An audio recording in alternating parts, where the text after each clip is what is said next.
Recently, I looked at and unboxed the xTool M1 and made a video on it explaining how this machine works.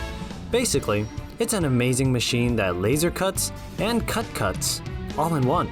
Now this video is part 2, and today is different. We're looking at what you can actually do with this, because why would you want one? I'm sure people actually like examples instead of a review of a product if they want to be convinced to buy it. So let's answer, what can you do with one of these? And should you get one? Let's get straight to it without any bullcrap. I once printed my own stickers, and it's pretty easy. Buy some of this vinyl sticker paper and put it in a printer. The main issue is cutting these damn things out. Luckily, since xTool has a blade, it can cut paper materials like stickers easily. I have some leftover stickers that I never cut, which have some primogems and some political messages. This was for a teacher in my school, so I might as well give it to him before I leave to college. Let's connect my laptop and place in the sticker sheet. Inside xTool's creative space, you can see everything via a camera, which makes life really simple. To cut it out, we just have to tell the machine where to cut. For a circle like this, you can simply add a circle shape to make a cutting path around the circle. Then, clicking the Smart Fill tool, it will automatically add the same circle cutting path to the other stickers using some AI. This makes it easy for the M1 to make a bunch of products with very little effort. The primogems, or we'll just call them stars, are a little more difficult. For this, I had to get the original sticker image, darken it using the grayscale feature, and use that to trace and make a cutting path around it. Then you can position it onto the sticker.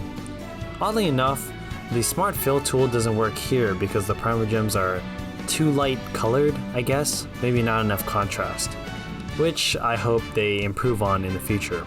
However, it's not that difficult to just manually copy and paste them instead. And there is your cutting path for all the stickers. Now choose Blade Cut and adjust the settings to your desires.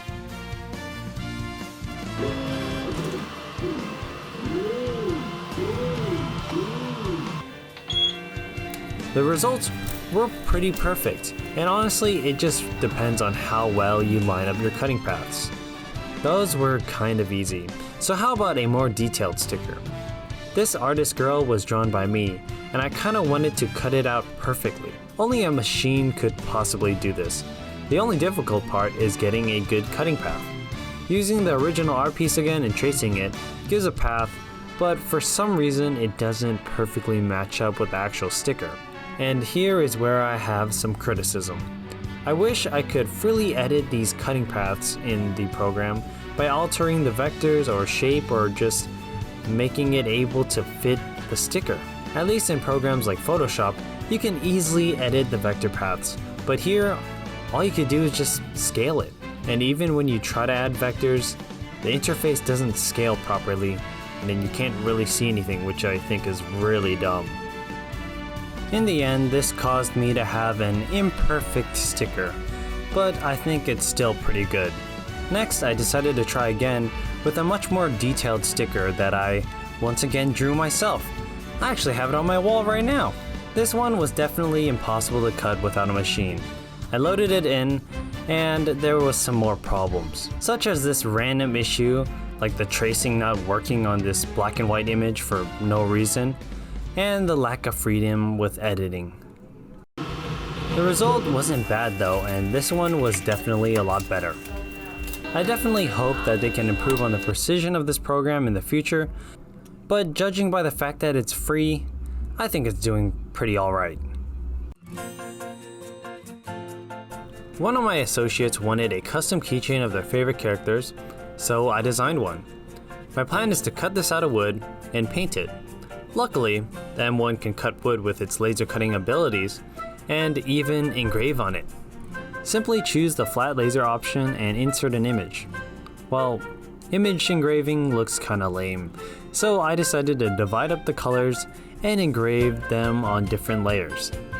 The first was the line work. It would be deeper than the fur colors using 3 passes. And yes, you can adjust the power, speed, and passes to get the desired engraving results.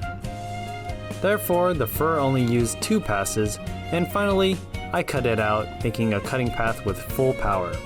By using your laser effectively, you can make something like this, which kind of looks like some withered horror creature, but with some sanding and some painting, you can make it look a lot better.